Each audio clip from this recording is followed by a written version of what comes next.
الرجيم بسم الله الرحمن الرحيم صلى الله عليك يا سيدي ومولاي يا أشرف الأنبياء والمرسلين يا حبيب الله العالمين يا سيدنا يا مصطفى يا رسول الله صلى الله عليك يا أمير المؤمنين يا سيد الوصيين يا علي بن أبي طالب السلام عليك يا فاطمة الزهراء سيدتي نساء العالمين السلام عليك يا أبو محمد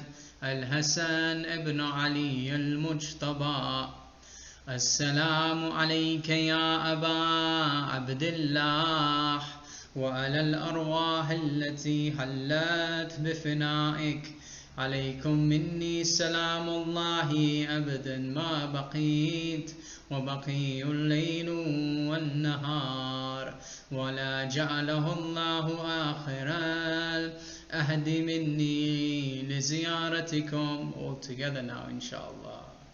السلام على الحسين وعلى علي بن الحسين وعلى أولاد الحسين وعلى أصحاب الحسين ورحمة الله وبركاته. Allah subhanahu wa ta'ala mentions in the magnificent Quran, the Quran which holds all the keys of wisdom for us to understand the philosophy of our entire existence. Allah subhanahu wa ta'ala mentioned in Surah Al-Insan, verse number 3, verily we showed him the way, whether he be grateful or ungrateful. Sadaqallahul Aliyyul Azim.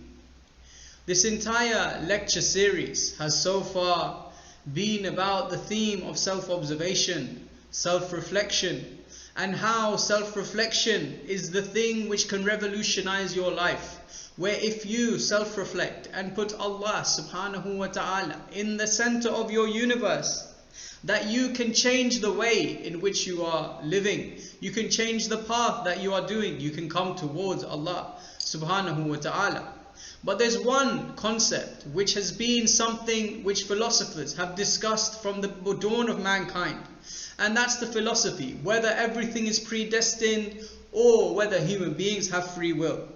There are two sides of the camp, one of them being predestination, where everything has been destined. Whether that is something where you feel like you have some sort of control over your life, where they say no, you don't have any control. The reason which you may think that you make certain decisions is not down to you actually making a decision, but it's down to the fact that you are someone who's just because of your emotions, and that God knows the emotions you're going to have. That God is telling you that this person is going to make this decision no matter what. That everything is predestined. Whereas the other point of view, on the other extreme of the scale, is that where everything is free will. That God does not have a say. God's creation was the only thing where God had an influence in our life. Where God created the universe, left the universe to play out as it wished, and we have complete free will over ourselves, and God does not get involved in our lives. The reason why this topic is of importance is for a few things. The first thing is that a lot of the time we hear in the news, we hear in the media, that people and certain people in the community or people in society, maybe those who are higher up, try and tell us that there are certain levels you cannot achieve. There are things you can't achieve.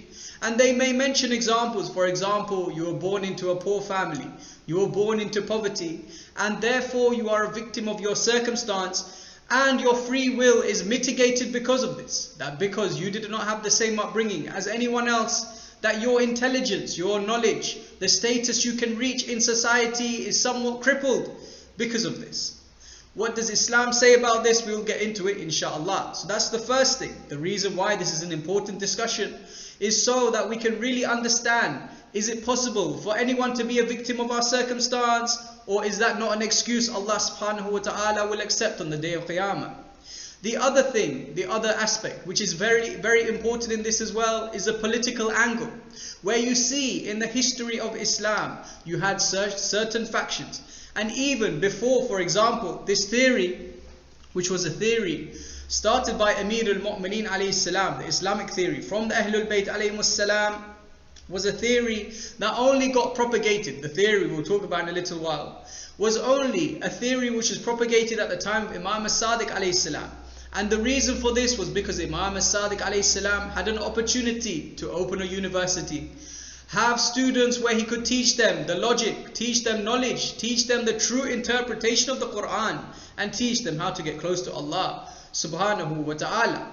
The political angle of this was that prior to this knowledge which was spread amongst the Islamic community, we saw that the Islamic world believed in something like predestination, where you had Khalifas like Muawiyah ibn Abi Sufyan, where Muawiyah, when people would complain about the money that Muawiyah would keep for himself, he would say, this is Baytul Mal, this money belongs to Allah subhanahu wa ta'ala.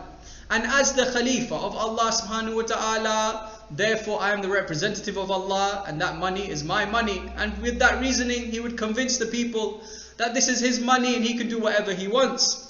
So on one hand, you had this going on where Muawiyah ibn Abi Sufyan would use this political ideology. He'd change the way, he'd say, because everything is predestined, Allah subhanahu wa ta'ala decided that I should be the Khalifa. Whether I got that the correct or incorrect way does not matter. Allah subhanahu wa ta'ala destines this from the very beginning. So that's the other thing, the political angle which can be used by various people and their philosophical ideologies.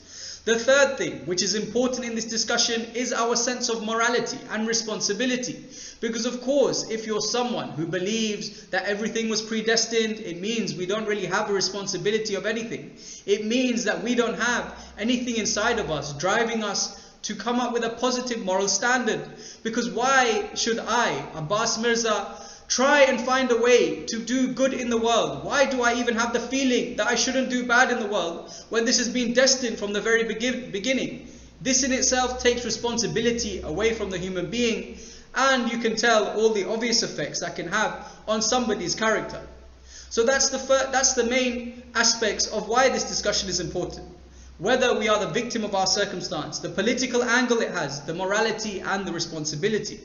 So I will get into what these two camps believe. The first is, of course, determinism. That everything is determined from day one from Allah subhanahu wa ta'ala, and there's nothing you can do to change that. The first issue with this is, of course, Allah subhanahu wa ta'ala, it's as if Allah created certain human beings for the purpose of being fuel for the hellfire. And no matter what they do, they cannot change this fate. The same way Allah subhanahu wa ta'ala would create people who are good people, and there's nothing they can also do to change this fate. That's an issue in itself, because of course the verse I started off this whole lecture, the initial verse was from Surah Al-Insan, verse number 3. Verily, we showed him the way, whether he be grateful or ungrateful. So the first thing is the Quran is rejecting this idea of predestination, where the Quran is saying that yes, we showed the way to mankind, it's up to them, whether they be grateful, whether they be ungrateful, whether they're going to take this message, whether they won't take this message. The second verse, which Allah subhanahu wa ta'ala has in the Holy Quran, which I want to point your attention to, is in Surah Ibrahim, verse 42, where Allah subhanahu wa ta'ala mentions, verily, we showed him the way, whether he be grateful or ungrateful. That's the verse. Again, Allah subhanahu wa ta'ala mentions that in another surah as well. Then in Surah Al-Najm, verse 39, Allah subhanahu wa ta'ala mentions, and that man can have nothing but what he does. Meaning that Allah subhanahu wa ta'ala is telling us that whatever we have is up to our own efforts. So if everything was predestined, why is Allah subhanahu wa ta'ala telling us that we have a say in what happens in the future? We have a say in what we have. We have an act, whatever act we do, it can affect what we have. So that's the first thing, why Islam is not really pro-determinism. However, we find another group of verses which some would come to Islam and say, hang on, the Quran is contradictory. That is that where we have complete free will. I want you to take your attention to the verse in Surah Al-Anfal, verse 17, where Allah subhanahu wa ta'ala mentions about those companions of Rasulullah sallallahu alayhi wa alayhi. Those companions who fought with him in the battle. As we know, a companion who fights with Rasulullah sallallahu alayhi wa alayhi, the acts that they are doing are as if they are acting on behalf of Allah subhanahu wa ta'ala. So Allah mentions in the Holy Quran, so you did not slay them, but it was Allah who slew them. And you did not smite them, but it was Allah who smote them. Meaning that whether those acts that you do is as if Allah subhanahu wa ta'ala is doing those acts as well. So in this verse, one may come to us and say, no, we do not have anything, we don't have any free will. It's Allah subhanahu wa ta'ala working through us to do these actions. So I hope you can see so far, there is a conflict of the verses. Inshallah, we will address this. Another verse which mentions something similar is Surah Al-Nisa, verse 64, where Allah subhanahu wa ta'ala mentions, and we did not send any messengers except to be obeyed by permission of Allah. Again, Allah subhanahu wa ta'ala is mentioning that everything must happen with the permission of Allah. That we didn't send a messenger except that he be obeyed by the permission of Allah subhanahu wa ta'ala. So you can see again that this may suggest that we are back to where maybe Islam is promoting determinism, that everything has to happen with the permission of Allah. We see in another verse, Surah Al-A'raf, verse 28. Allah never commands evil deeds. Do you say of Allah what you know not? Meaning to us that Allah subhanahu wa ta'ala cannot be responsible for those evil deeds. We go on to what Amir al-Mu'mineen alayhi salam, what the Ahlul Bayt alayhim salam say about this issue. Do the Ahlul Bayt say that this issue is something of determinism or something of free will or something in between? And we see that the Ahlul Bayt alayhim salam are very unique because they have in the school of Ahlul Bayt theory which came around in the time of Imam Sadiq alayhi salam, which was against the other theories of Islam at the time, which was the theory that everything is predestined, where Amir al-Mu'mineen alayhim salam would mention, because of course while this theory became more popular at the time of Imam Sadiq alayhi salam, the theory was first mentioned by Ali ibn Abi Talib alayhim salam.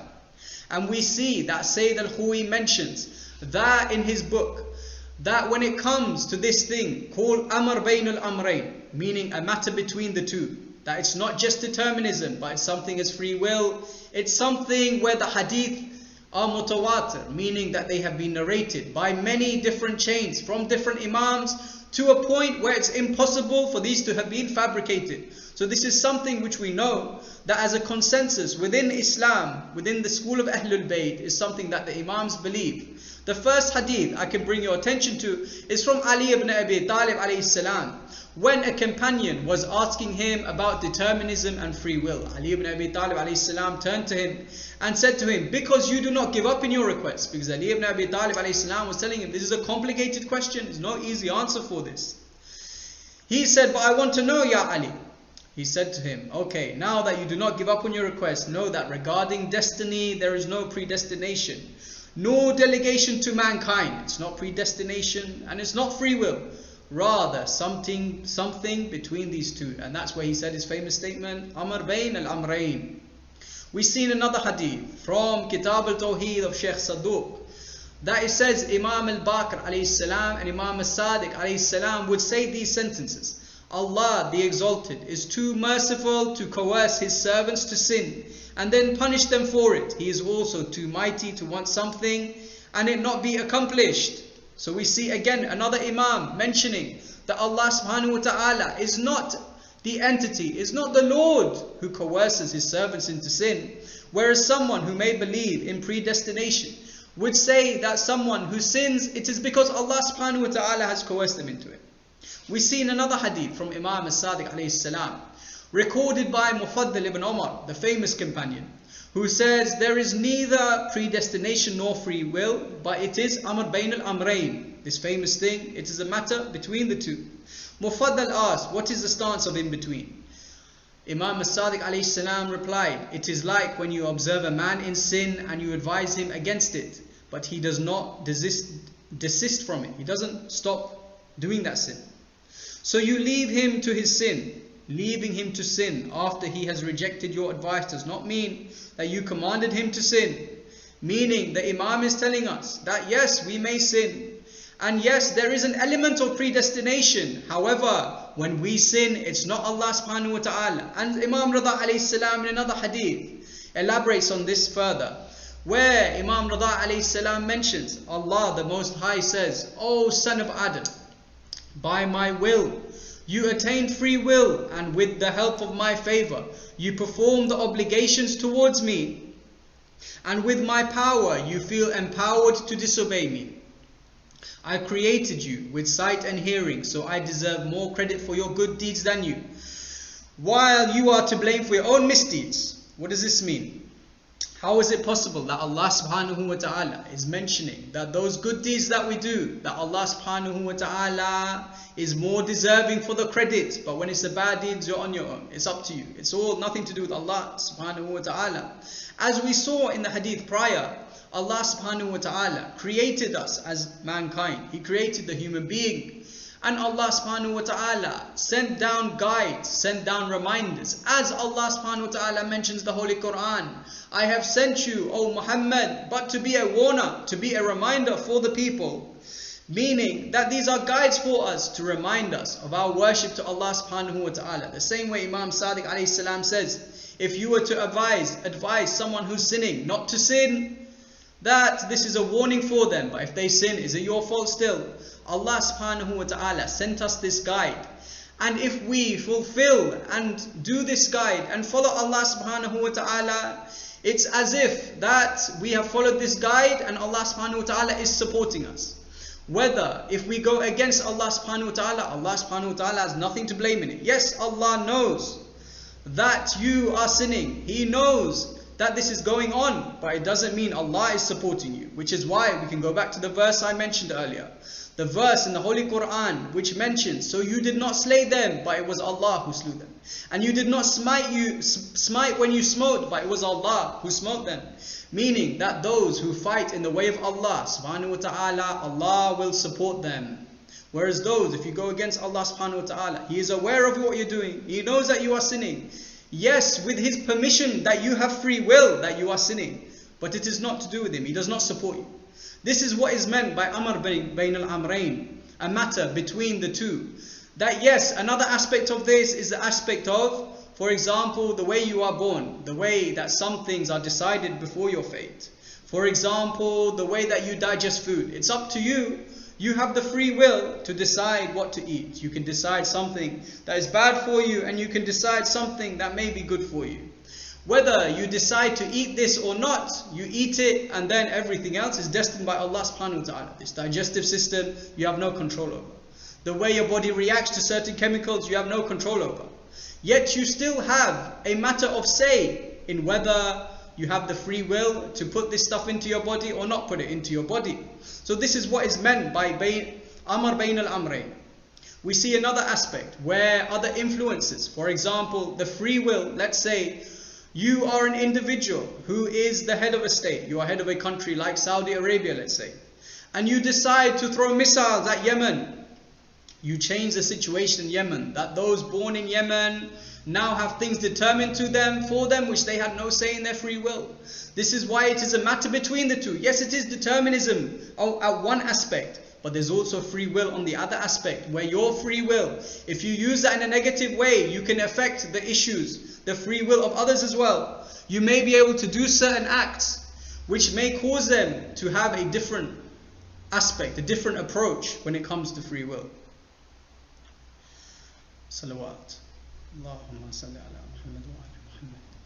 So as we mentioned, it's a matter between the two, where Allah subhanahu wa ta'ala has certain things determined, and there's certain things which you can do, your free will. If you choose to support Allah subhanahu wa ta'ala, you choose to go in the direction of Allah subhanahu wa ta'ala, He will support you.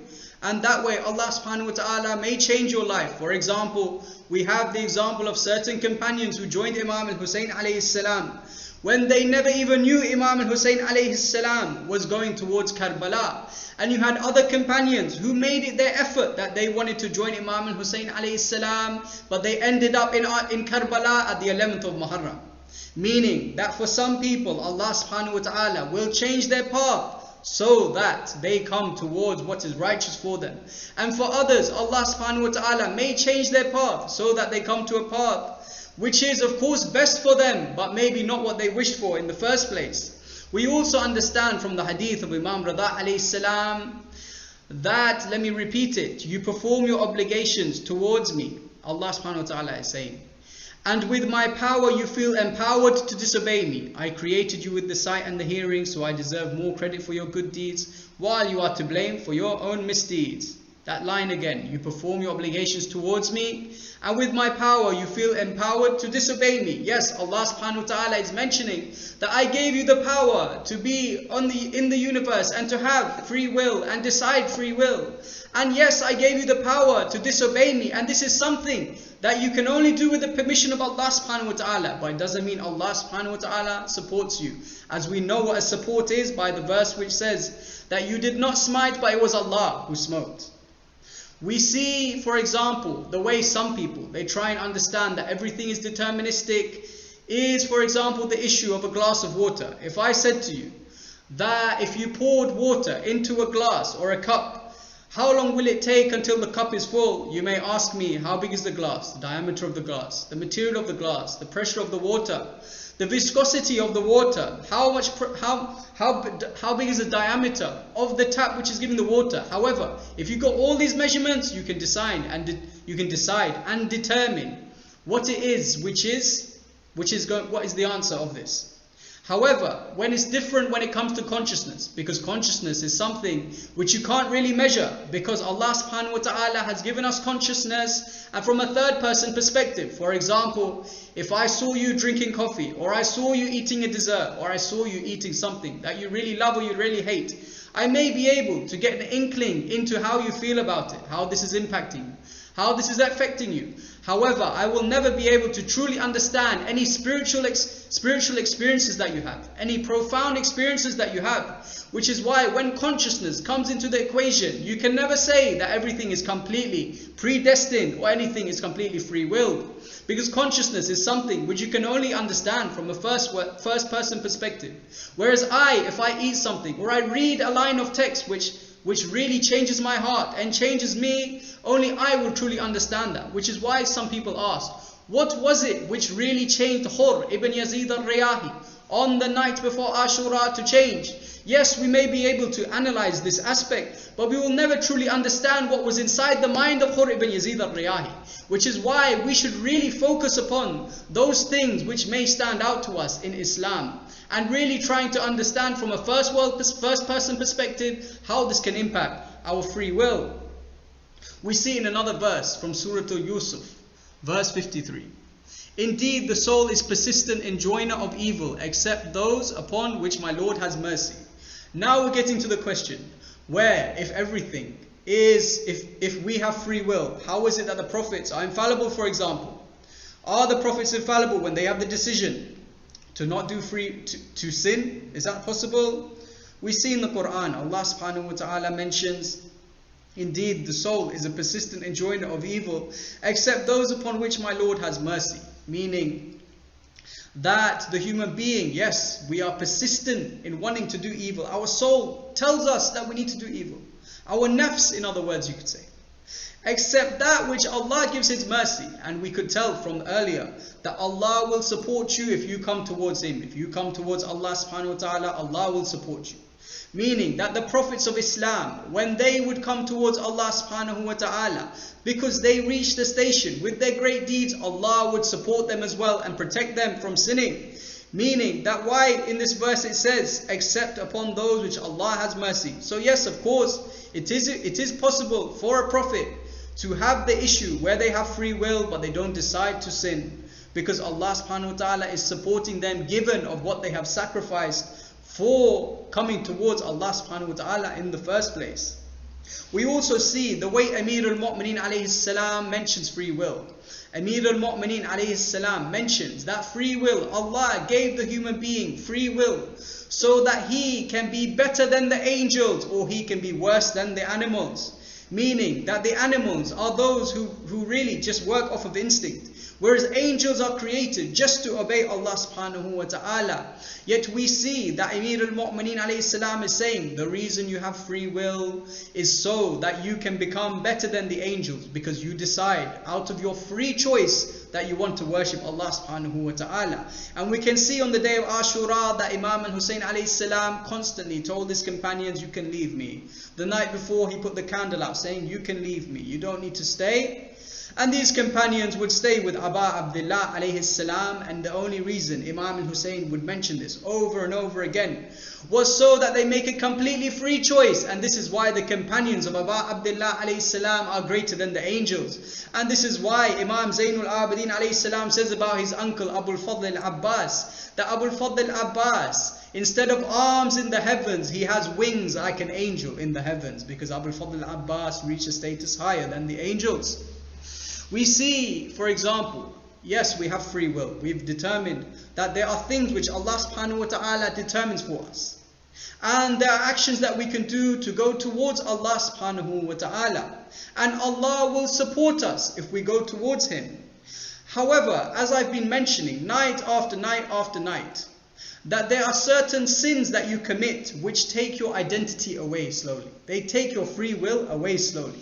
For example, in Surah Al-Baqarah, verse 7, Allah subhanahu wa ta'ala mentions, Allah has set a seal upon their hearts and upon their hearing, and over their vision is a veil, and for them is a great punishment. Now a question may arise. If we have free will, how is it possible that Allah subhanahu wa ta'ala is saying that He puts a seal upon their hearts? Does this mean that I cannot change, that I am stuck, that if I'm so bad, that Allah put a seal on my heart, that I can never change, I can never go towards Allah because He's put a seal on my heart? Is this what it means? No, it doesn't mean this. Of course, we know through the examples, no matter how far you fall, and there is no sin which cannot be forgiven, that you can always go towards Allah subhanahu wa ta'ala. And inshallah, we will speak about this in 2 nights' time. But there is a point in this Holy Quran, a reason why Allah subhanahu wa ta'ala mentions that there is a seal that He puts upon the heart. What does this mean? Let me give you an example. An example of certain criminals in history, where you see, for example, the example of Pablo Escobar. Pablo Escobar, I'm sure many of you have watched the famous Narcos series about his life. But Pablo Escobar is someone who, when you look in the history books and you see the way he acted, he was someone who sinned so much that he actually started to believe that he was a great man. He started to believe that he was entitled to the presidency of Colombia. He started to believe, because he gave excess money to the poor people of Medellin, that he was entitled to being a saint. And you'll see all over Medellin, even today, you'll see pictures of Pablo Escobar with a halo over his head, and they worship him in some places. They used to worship him like he was Jesus Christ himself, and he was happy with this. Is this someone where they have sinned so much that Allah has put a seal upon their hearts? The same way I mentioned about addiction last night, that when you go into addiction, more and more it is more and more difficult to leave addiction. The same way Allah has created the human being with a brain, with a heart. And the more that you sin, that heart becomes weaker and weaker. Your free will goes down and down, the control you have over your free will. And the reason that you may sin is because the control of your free will is less than the lust over the sin. Where you see the sin and you think the greatness of the sin is more than I can bear, more than I can imagine, which is what Allah subhanahu wa ta'ala means when He says Allah has set a seal upon their hearts. It's not upon the hearts of a child, no. This is upon the hearts of someone who has done so much evil in the world, so much sin in the world, that it becomes more and more difficult for them to turn. As you can see, certain heads of state today, can you ever see this person changing? If we look historically, you see similar personalities. They never change. They never change because of the path that they've taken to commit more and more sin. So how can we stop this? Every night, inshallah, I have spoken about a way in which we can try and stop this from happening. Try and get out of this, going to this path where we have a seal on our hearts. We see another example, like Yazid ibn Muawiyah. in the Darbar of Sham, when Sayyidah Zainab alayhi salam was lecturing him, destroying him with her sermon, he would act as if Allah subhanahu wa ta'ala is on his side. He would say, I killed Hussein and nobody stopped me from killing Hussein, therefore Allah is happy with what I did. There is a seal on the heart of Yazid ibn Muawiyah that he believes no matter what sin he created, that he is someone who is good. There is no way that Yazid ibn Muawiyah was ever going to change after killing Abi Abdullah al-Hussein alayhi salam. So we see that as one aspect, how we can stop ourselves from going down that path to have that seal over our hearts. We see another thing where Rasulullah sallallahu alayhi wa alayhi mentions, and this is an amazing thing, if we want to be completely in control of our free will, to be at that top level, because as I said, your free will is here, and the lust of a sin is somewhere on this scale. Your free will, you want it to be at the highest it can be. The most control you have over your free will, that any sin, no matter where the lust is, of how much you love that sin will always be lower. So, one way in which we can do this, Rasulullah sallallahu alayhi wa alayhi mentions, the child is the master for 7 years, and a slave for 7 years.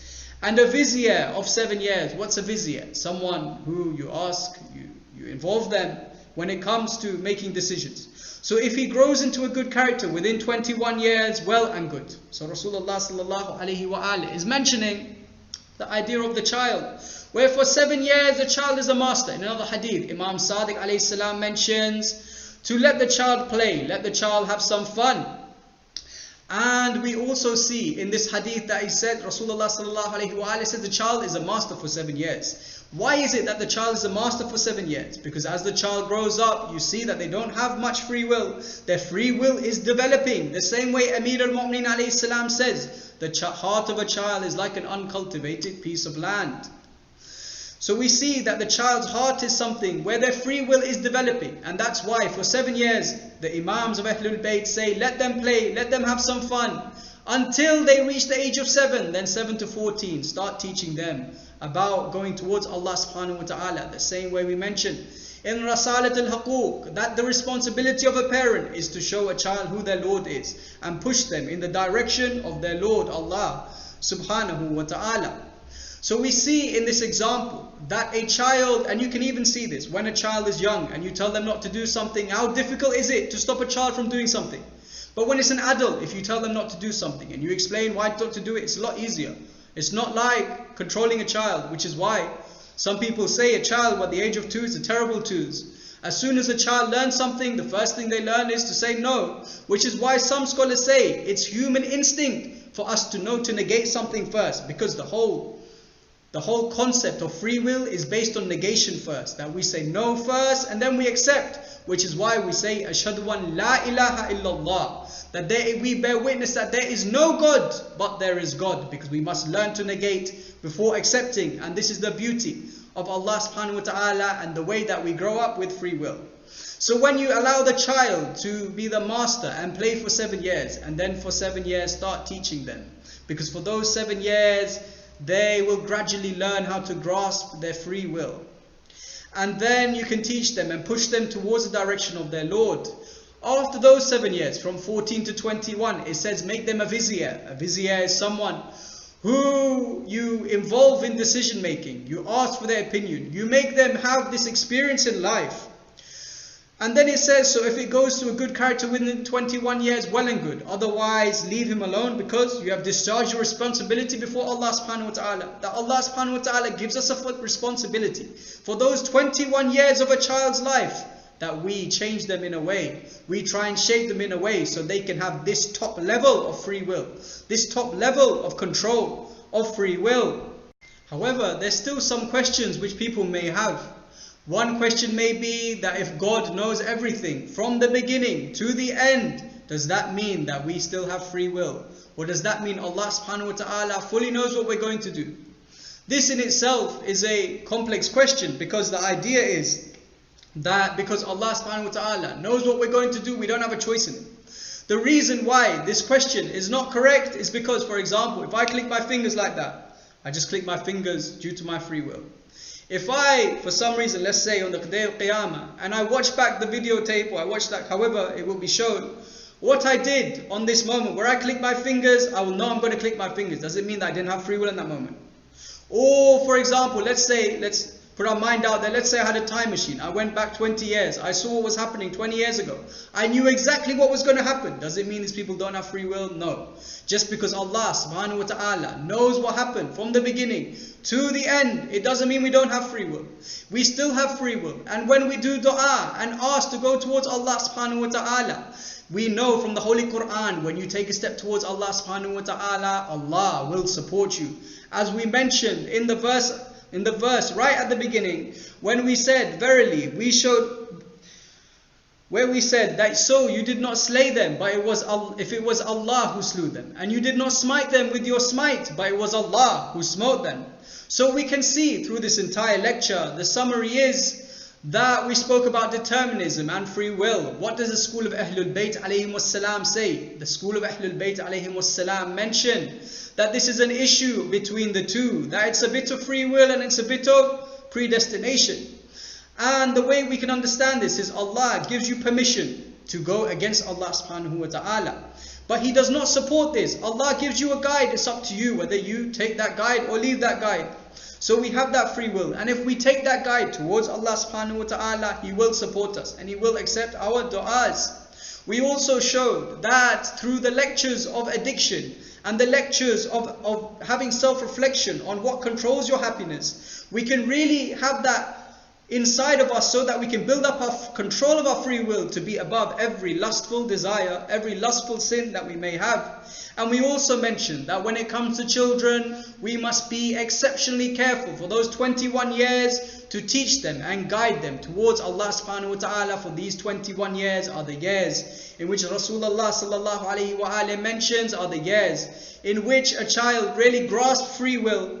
And so if you give them that advantage, as Amir al-Mu'mineen alayhi salam says, a child's heart is like an uncultivated piece of land, then this will be great for the child, so that in the future they have full control over their free will. But when it comes to certain children in history, we have exemplary examples where they didn't even reach the age of 21, but they still managed to grasp free will at their young age.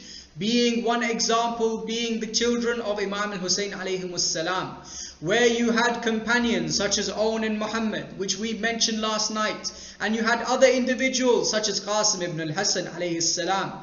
Qasim ibn al-Hasan, who was an individual who, when asked about his uncle, "Oh Qasim, how do you feel about death?" Al-Qasim ibn al-Hasan would say, "Ya Ammi, death for me is sweeter than honey." Because Al-Qasim ibn al-Hasan knew the reality of this world, knew the status of his uncle, that he did not need to live to 21 to understand the beauty of this universe. At his young tender age, he understood the beauty of this universe. And this is why Allah subhanahu wa ta'ala took a step towards Al-Qasim ibn al-Hasan. This is why Allah subhanahu wa ta'ala allowed Al-Qasim ibn al-Hasan to be an individual who would be a shaheed, who would be a martyr, who would be remembered for thousands of years to come of how great Al-Qasim ibn al-Hasan was. As we mentioned on the night before Ashura, Al-Qasim ibn al-Hasan became anxious. Al-Qasim ibn al-Hasan, when they were in the tent, and Imam al-Hussein alayhi salam would tell his companions, he would tell them that tomorrow everyone will be killed, and even that of my son Abdullah al-Radi. And Al-Qasim would come to him and say, "Ya Aba Abdullah, is that good news for me? Does that mean that I can attain martyrdom for you?" Aba Abdullah replied with those beautiful lines, "Oh my nephew, oh son of my brother, how do you feel about death?" He said, "Dying in the way of Allah subhanahu wa ta'ala is sweeter than honey." But when it came to the day of Ashura and Al-Qasim ibn al-Hasan asked for permission to go and fight, Imam al-Hussein alayhi salam said to him, "You are the son of my brother. You are the orphan of my brother. I can never give you permission, O Qasim." This was one member of Ahlul Bayt where Aba Abdullah refused outright. He said, "No way will I give you permission, Al-Qasim." Al-Qasim went away. He walked around for a second. And then he remembered there was a letter which his father, Imam al-Hasan alayhi salam, left him when he passed away, when he was a shaheed.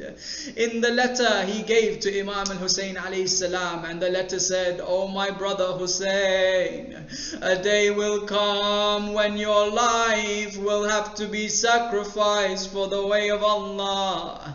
A day will come and I will not be there to support you, Ya Abba Abdullah. Instead of me, take my son Al-Qasim as a sacrifice instead."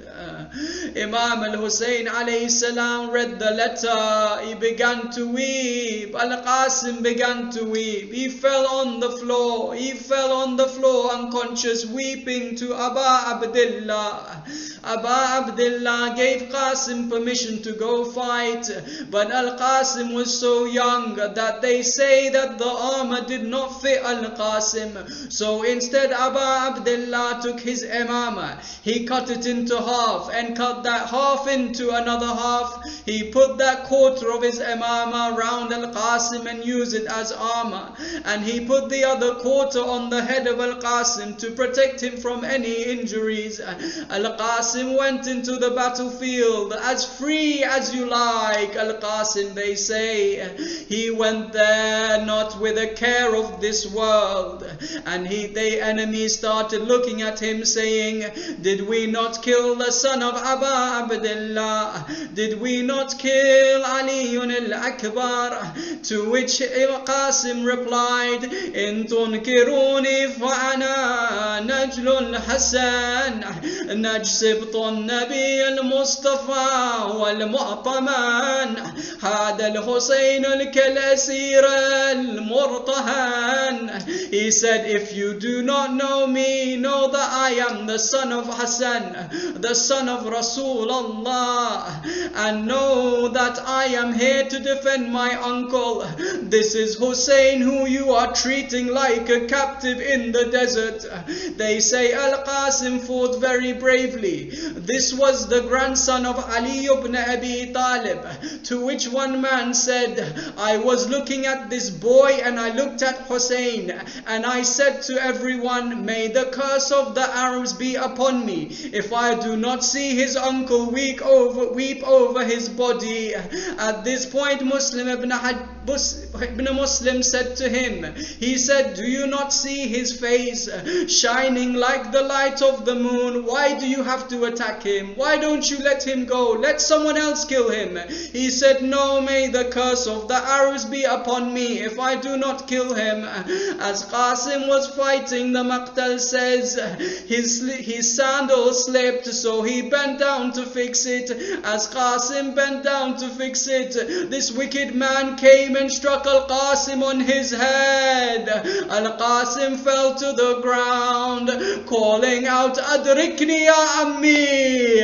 Every other companion called out, "Assalamu alayka ya Aba Abdullah." Al-Qasim called out, "No, rescue me, oh my uncle, rescue me." They say Aba Abdullah came to Al-Qasim like a hawk, coming to him immediately. As he came to Al-Qasim, some rawayah says the body of Al-Qasim was ripped to pieces. Other rawayah say that the body of Qasim was breathing its last. As he took Al-Qasim back to the tent, the hadith says that this young boy's legs were dragging the sand. In other words, brothers and sisters, the back of Abba Abdullah was bent. We always hear that in an hour or so time, this back will be fully broken by Abul Fadl al-Abbas. But we know that this was a process that happened, that before that his back was bent by the death of Al-Qasim ibn al-Hasan. He took the body of Al-Qasim, he placed it next to the body of Ali al-Akbar, and some Maqtal mention that he laid down between his two beautiful sons, Al-Qasim and Ali al-Akbar. Ya Aba Abdullah, what was going through your mind at this moment? That's one of the sons of Imam al-Hasan, but there was another son. When the day of Ashura, when Aba Abdullah was in the killing pit, when he had arrows filling him, and they were debating with one another who should finish him off. What prevented them from finishing him off was that they were relying on the other to do so. At this point, Abdullah ibn al-Hasan was holding his aunt Zainab's hand, to which he let go of her hand and ran to the killing pit, and he raised up his arm and said, Ya ibn al-Khabitha, ataqtula anni, O son of a wicked woman, do you wish to kill my uncle? They say that Harmala, he took a three-pronged arrow, he shot it at this boy. Brothers and sisters, when he threw the arrow at Abdullah al-Radi, he maybe was 100 meters away. When he threw the arrow at Abul Fadl Abbas, he was maybe 100 meters away. When he threw the arrow at Abdullah ibn Hassan, he was only 5 or 6 feet away. He threw the arrow at Abdullah ibn al-Hasan. The arrow went through Abdullah, and some rawaya says it went into the chest of Imam al-Hussein. Shimar came and he struck the arm of Abdullah. He looked to his uncle and said, "Oh uncle, they have cut my arm." Abu Abdullah said to him, "Be patient, O my nephew, for you will soon meet your father and your grandfather." La hawla wa la quwwata illa billah al-aliyyul azim. Wa inna lillahi wa inna ilayhi raji'un. Allahumma la'an awwal zalimin zalama haqqa Muhammadin wa ali Muhammad wa akhira taban lahu ala dhalik. اللهم الأن الأسابة التي جاهدت الحسين وشايعت وبايعت وطابت على قتله اللهم الأنهم جميعا. Brothers and sisters, inshallah we will take a 2-minute break and we will reconvene to start the Q&A, and inshallah we will start it in 2 minutes time. Thank you, brothers and sisters.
Thank you for sending your questions in, and inshallah we will now begin in answering these questions, inshallah. Without further ado, I'll go to the first question which I have on my mobile phone, and that is, somebody asked, on the night you spoke about our responsibility to each other, you mentioned that we should do favors for the fellow believers with the maximum effort if they ask for our help. I'm just wondering, does this mean if they ask me for something for free, I should not ask for payment even if usually I would charge for this service?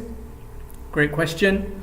And the hadith which we were in reference to was the hadith mentioning that when a brother asks you for support, that when you support them, that you go to the maximum effort. And if you don't go to the maximum effort, therefore it's as if you have betrayed Allah subhanahu wa ta'ala. A very strong hadith.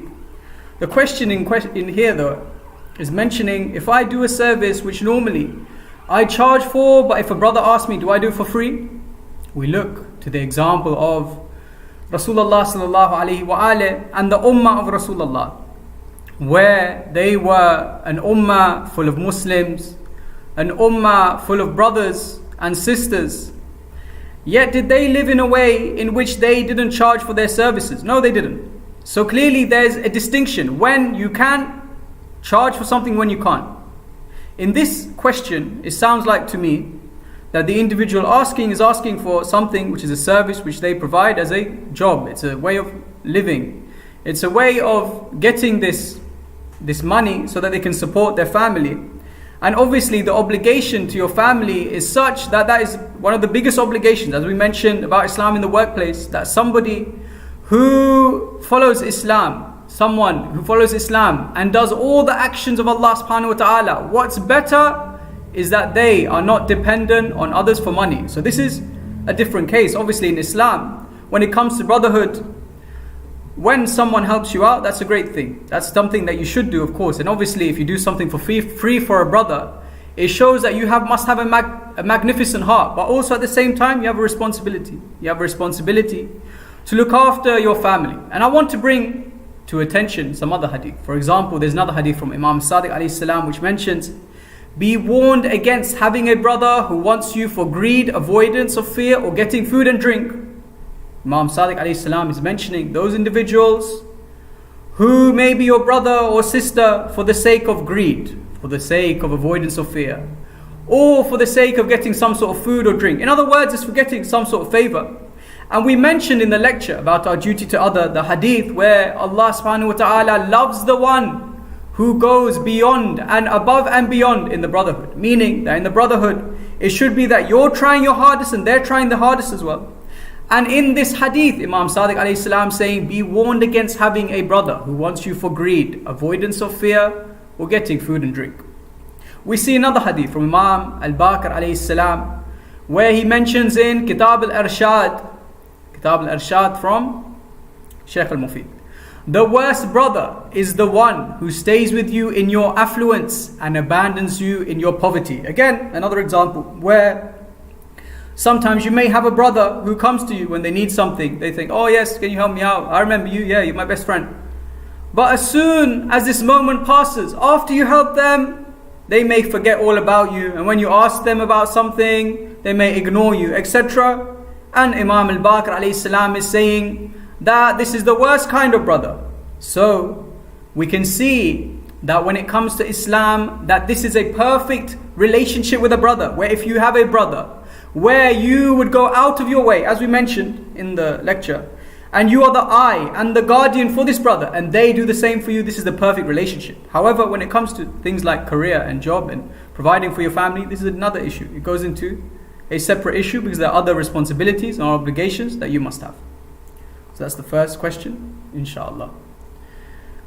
Another question from a brother, a dear brother. I thought 95% of our ahadith in Al-Kafi are authentic. MashaAllah, very good question. May Allah bless the brother who asked this question. My first response to this claim would be that the one who says that 99% of the hadith in Al-Kafi is authentic has to substantiate this claim. Obviously, this is a claim that's, how can I say, ajib. It's a claim that it's not a common claim it goes against the ijma, I could say.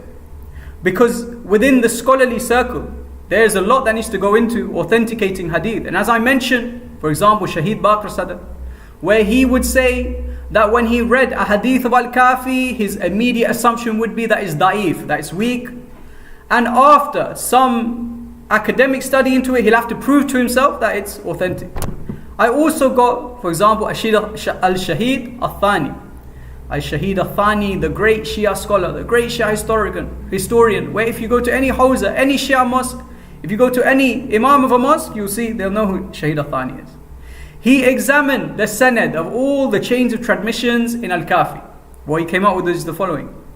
5,072 of these chains of narration were sahih, they were sound.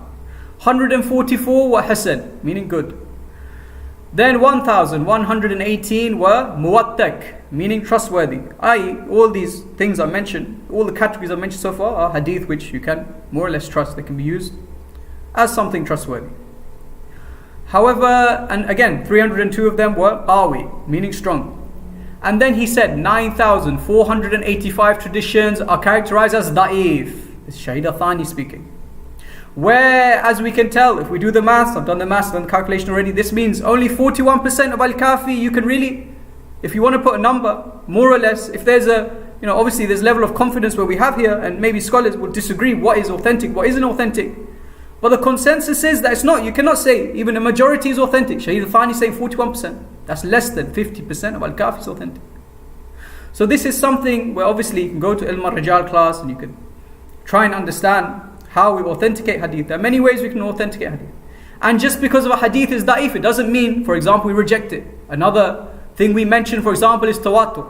Where I mentioned in this lecture earlier, just today, where when it comes to the concept of predestination and free will, that the scholars say, that Al-Khuwi mentions that it's mutawatir, that the Imams would say that it's a matter between the two. What does this mean? That no matter, maybe if the hadith, maybe if the chain of transmission is not necessarily authentic, if it's been narrated from many different chains of people who have not colluded, it means you can still take it in Islam. So it's not just the category of, 41% is authentic, throw the rest away. No, it's not like that. It's a very complicated issue. But to say 99% of Al-Kafi is authentic is a big claim to make.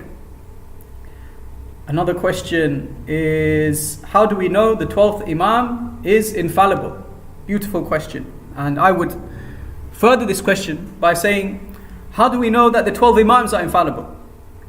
A common point brought up from many individuals who debate this is, for example, Ayat Tathira, where Allah subhanahu wa ta'ala says, O people of the house, O Ahlul Bayt, Allah intends to purify you with a thorough cleansing, a thorough purification. And we know from the hadith, the tafsir of this verse, that this is the incident of Kisa, hadith al-Kisa, and it's narrated again, as I mentioned, in a mutawatir hadith from many different Sunni historians, Sunni chains of narration, Shia chains of narration. They all come to the consensus of these basic points, that when this was revealed, Rasulullah sallallahu alayhi wa alayhi was in a Yemeni cloak. He had with him 4 members of his family, Fatima Zahra alayhim salam. You had Ali ibn Abi Talib alayhi salam and Hassan wal Hussein alayhim salam. You had all 5 of these individuals in the cloak of Kisa, in Hadith al-Kisa, and you had Salama coming nearby, saying, Ya Rasulullah, can I join you in the cloak? He said, no, this cloak is for the members of the Ahlul Bayt. However, Allah subhanahu wa ta'ala still has a great destiny for you, Ya Salama. And then the verse was revealed saying, Allah intends to remove any impurities, any uncleanliness from you. That's one argument that people bring up. However, one may come back at us and say, okay, if I accept that, you have proved the infallibility of Imam Ali alayhi salam, Imam al-Hassan alayhi salam, Imam al-Hussein alayhi salam, Fatima Zahra alayhi salam. Salamullahi alayhi. However, you've not proved the other 9 Imams. How about the 9 descendants of Imam al-Hussein? Where you may be able to find in some Shia hadith that it mentions, the hadith goes on to say, and the 9 descendants of Imam Hussein. However, this is problematic, of course, if it's mutawatir. And only the points which are mutawatir are that these 5 were in the cloak. Obviously, someone can come back to us and say that's a problem. However, another point, which is probably the best proof to prove the infallibility of the Imams, is Hadith al-Taqalain. Hadith al-Taqalain, where Rasulullah sallallahu alayhi wa alayhi would mention, I leave behind 2 weighty things. Kitabullah wa itrati Ahlul Bayt. The book of God, the Quran, and my descendants, my lineage, the Ahlul Bayt. And these 2 will stick together. They will not separate until they meet me at the pond of Kawthar. Allahu Akbar. Where Rasulullah sallallahu alayhi wa alayhi is equating the Quran with who? The Ahlul Bayt, his Ahlul Bayt. Do we say the Quran has issues? Do we say the Quran, it's possible for the Quran to be a misguidance for us? Can the Quran have a mistake in it? No. The answer is no for all of them. So for Rasulullah sallallahu alayhi wa alayhi to equate the Ahlul Bayt alayhimus salam to the Holy Quran, it only would make sense to say that these two are on the same level. In other words, they're both infallible. They cannot make mistakes.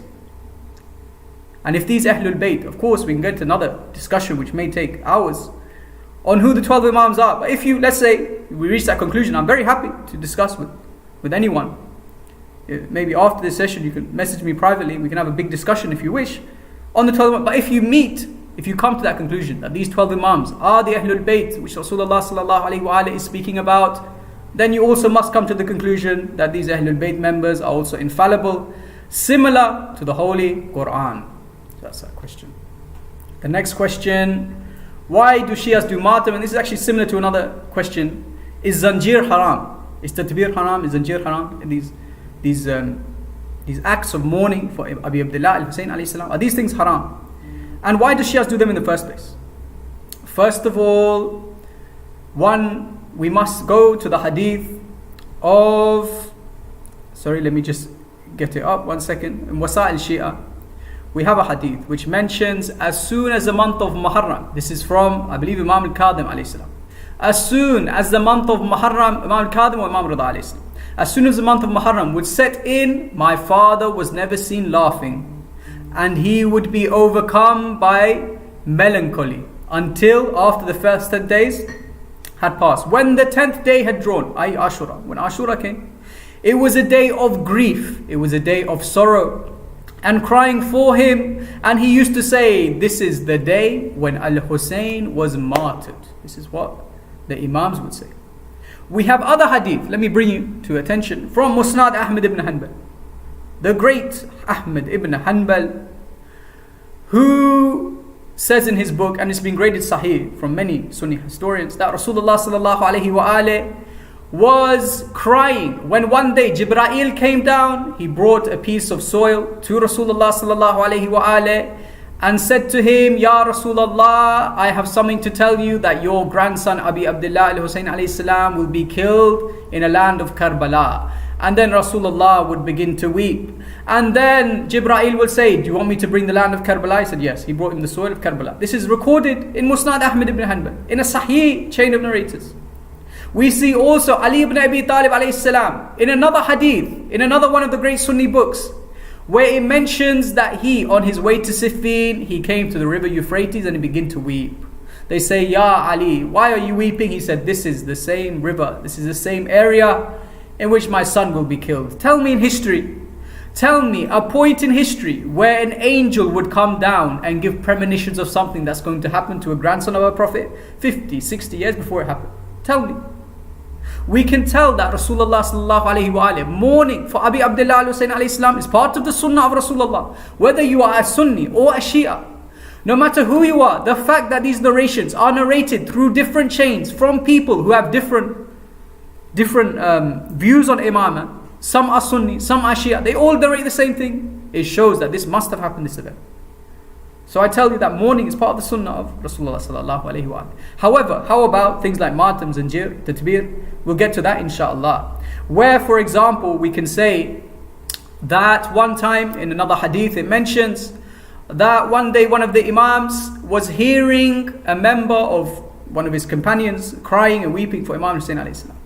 He said to him, recite some poetry. He started to recite the poetry in the Arab style that the Imams used to. He said, no, do not recite like this. Recite it in the manner that you would recite it in your villages. He said, recite it in the manner that you would recite it in your villages, and make sure that when you recite it in the way that you recite it. So obviously, whether you do matam, whether you do zanjir, whether you do tatbir, whatever you do for mourning for Abi Abdullah al-Hussein alayhi salam, these are things of culture. Because I could say to you that there's not one hadith, there's not one authentic hadith mentioning that the Imam would say, beat your chest like this, do matam like this, get a chain and whip your back. No, there's no hadith like this. Get a sword and wipe it on your head. No, there's no hadith like this. This is not what the Ahlul Bayt alayhim salam, this is not from the sunnah, this is a cultural thing. However, the Imam set the framework of what is acceptable and what isn't acceptable. However, one might ask, how far can we go? Can we go to the point where we go in so much grief that we kill ourselves? Where you'll see some other religions, where they may have people who burn themselves alive, for example in Buddhism. Because of how much grief they're having for the world, they burn themselves alive and die.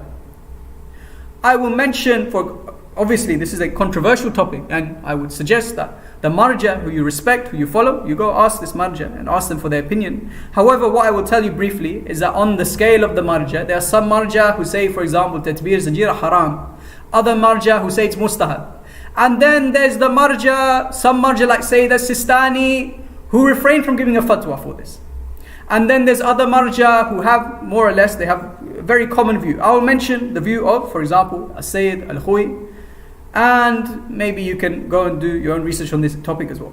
From Sirat al-Najah by Mirza Jawad Tabrizi, a student of Sayyid al-Khuy, who recorded the question and answers of Sayyid al-Khuy. He says, one day someone asked Sayyid al-Khuy, hitting oneself with chains and tatbir are form of the rituals that we witness during the month of Muharram. What is the ruling in the case of this action being harmful to the self along with bringing criticisms of others towards his sect? Sayyid al-Khuy mentioned it is impermissible if it necessitates considerable harm or entails degradation and humiliation. If it's something, there's two aspects. If it's something which harms you, causes you considerable harm, it's impermissible. Or if it's something which causes people to look at Islam and see what are they doing, okay, I want nothing to do with that religion. Or see Islam and it causes them to feel negatively towards Islam, it's haram as well. This is from Sayyid al-Khuy. Another question I had sent to me was from someone who said, why did Imam Hussein alayhi salam take his family with him to Karbala? Why did he take his family with him to Karbala? Now, with this question, it's an interesting thing, because obviously for this question, it's not a simple answer is that we have a clear indication of why exactly that is, because we don't know exactly every single thing that was going through the Imam's mind at the time and the decisions that they made. But one aspect of it, that we trust the Imam made the absolute correct decision. That's one aspect of it. However, we can observe and try and come up with ideas of why this may have happened. For example, we can tell that when the Kufans invited Imam Hussein alayhi salam, that they invited him to be a spiritual guide. They didn't invite him to bring an army and kill Yazid, to kill Ubaydullah ibn Ziyad. They didn't invite him to come and take over like this. They invited the army, they invited Imam Hussein alayhi salam to come and be a spiritual guide. And we find this where Imam Hussein alayhi salam says that I have not come for my own self-greed. I have come to reform the ummah of my grandfather. So that's one aspect. The second aspect is to show that Abu Abdullah alayhi salam had no intention of fighting. A Muslim does not go to war and fight. He doesn't start a war. No, a Muslim gets attacked and responds, which is why on the day of Ashura, when what some of his companions were saying, Ya Abu Abdullah, we are much smaller in numbers, shall we start the attack? He would say, no, we only defend, let them start the attack. And Umar ibn Sa'd launched the first arrow. And he said, bear witness to the Emir that I was the first to launch. We see that as another reason, to show that he had no intention of fighting. Thirdly, we see Sayyidah Zainab, salamullahi alayha, when she's in the Darbar of Sham, lecturing, destroying Yazid ibn Muawiyah, destroying the empire that he has built, that she was able to do so from being a witness of Karbala. Where if Imam Hussein alayhi salam took a group of men, let's say he took an army to Karbala, it's very possible that they were killed. There were no witnesses, maybe one or two journalists who could be bought off by the Kufans. And no one would really know about this. He'll just be labeled as a rebel in history, which unfortunately even today, some deluded people, they say he was a rebel. However, the women and children were there to record these events and spread it across the ummah. That's another reason. Another reason is because, for example, yes, they were in chains, yes, they were paraded. However, if Imam Hussein alayhi salam left them in Medina, for example, or left them wherever they were, does it also mean that they would not be in chains, they would not be paraded? No, it doesn't mean this. So it could be that Imam Hussein alayhi salam was doing it for the safety of his members as well. That he kept them with him as long as he could, and that they, during this staying with Imam Hussein alayhi salam, they understood they understood and saw the events of Karbala and spread it. Another question, inshallah, we have about 7 minutes left, so I'll try and get through these quickly. Why did Allah subhanahu wa ta'ala not help Imam Hussein alayhi salam? Why did he not intervene? This question you can ask for absolutely everything. You can ask, this goes back to the age-old question, why is there even poverty in the world? Why is there any sort of negative thing in this world? Why isn't this like heaven? The fact of the matter is that this world was created for us, to test us. This world was created for us to have free will, the same way I mentioned in this lecture today. that Allah sends down guides, whether you take it or whether you reject it. So why did Allah subhanahu wa ta'ala not get involved in Ashura? Well, first of all, as I mentioned, when you go towards Allah subhanahu wa ta'ala, Allah will support you. Allah supports the one going towards Allah subhanahu wa ta'ala. How did He support the individuals of Imam Hussein's camp?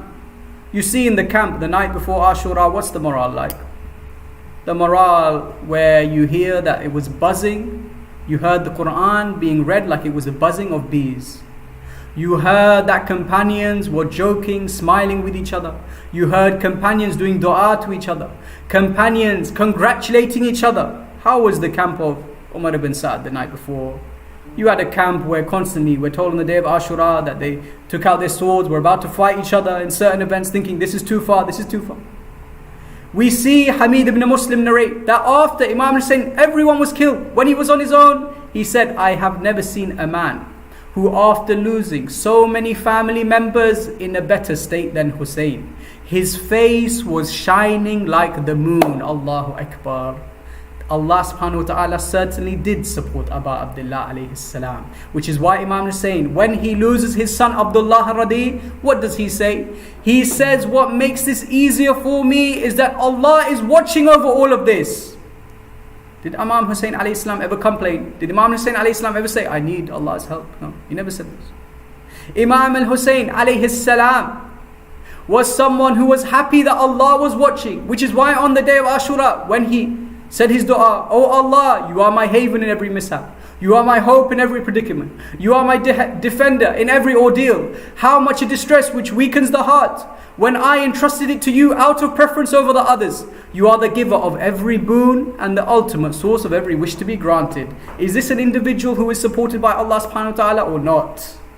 And when we look for 1,000 years, what has happened? Is Yazid ibn Muawiyah, is Umar ibn Sa'd remembered for the good things? No. Of course, Allah subhanahu wa ta'ala supported Imam al-Hussein as much as to the perfect degree. And sometimes maybe the person asking this question may believe that no, this is not enough, that we need to support physically, we need to support in terms of actual in a war, fighting, living. But we know from Islam, the existence of our soul is not just about living and dying. It's not about this. This earth is, Imam Hussein describes beautifully, where he says that this earth, that this world is worth nothing in the eyes of Allah. This is narrated from Imam Zain al-Abidin alayhi salam. He says, when we walked towards Karbala on the journey, I kept hearing my father go out and say these words. This world is worth nothing in the eyes of Allah. That the head of a Prophet Yahya alayhi salam, was severed because of the wishes of a promiscuous woman.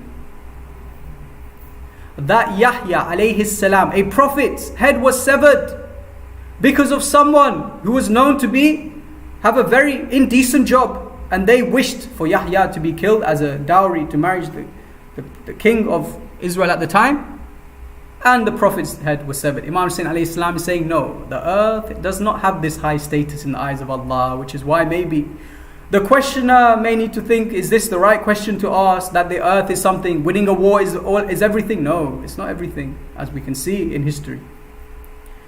Another question, inshallah, I believe we have I think this is the final question about music. What is halal music? What is haram music? Now, this is another topic which Marja, they all seem to have a similar view, but with slight differences. Where we hear that music is something, generally we hear a very negative connotation to music. And the reason for this is quite obvious, because music is something that can have real control over your soul. For example, if you go, and there's a study on this, where if you go to a shopping mall, that when they have music playing, it says that people would stay for 2 hours longer because of this music playing. Or when you go to, for example, a club, or if you go to somewhere where they do a lot of partying, you hear a lot of music playing. Why? Because this music is something which can take control of your senses. Something which may control you so that you do more haram, so you forget Allah subhanahu wa ta'ala. However, can we say that anything that takes control of your senses is haram? Of course not. Everything, whether you're eating food, may control of your senses. Whether you're watching TV, this may control your senses. Whether you're reading a book, this may control your senses. However, there is halal music and haram music. Let me read out from As-Sayyid al-Sistani's Rasala. Music that is permissible is the music that does not entail entertainment in gatherings held for that purpose. Forbidden music is the music that is suitable for entertainment and amusement gatherings. The expression, he explains, because some of you may be confused, what does it mean, that entertainment and amusement gatherings? The expression, the music, the entertainment and music gatherings does not mean that the music or the song's tune amuses the heart or changes the mental state, because there is nothing wrong in it. The expression actually means that the person listening to the music or the song's tune, especially if he is an expert in these matters, can distinguish that this tune is used in the entertainment and amusement gatherings, or that it is something to the tunes about therein. Sayyid Sistani is saying that if it's something which affects the way that you think, it's not, that doesn't make it haram. What makes it haram?